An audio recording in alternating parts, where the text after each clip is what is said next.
Hello दोस्त, नमस्कार, प्रणाम। तो हमारे यूट्यूब चैनल में आप लोग का स्वागत है। तो फ्रेंड, आज हम एक कन्यादान का गीत और सुनाएंगे। अच्छा लगे तो कमेंट में ज़रूर बताइएगा।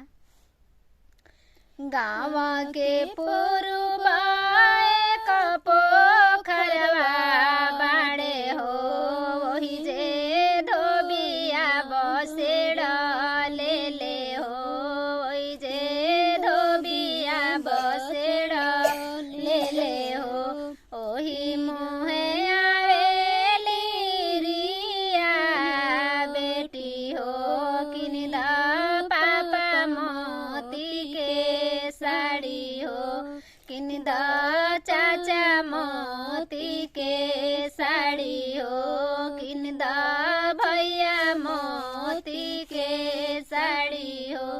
नीचा ही घरवा बेटी जनमवा ले लू हो, कैसे किनी मोती के साड़ी हो, कैसे किनी मोती के साड़ी हो।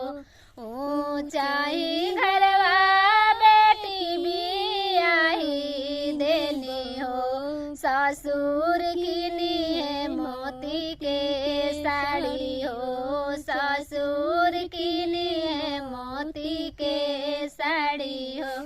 ऊंचाई घरवा बहिनी बियाही देनी हो, ससुर किनी है मोती के साड़ी हो, भसुर किनी है मोती के साड़ी हो।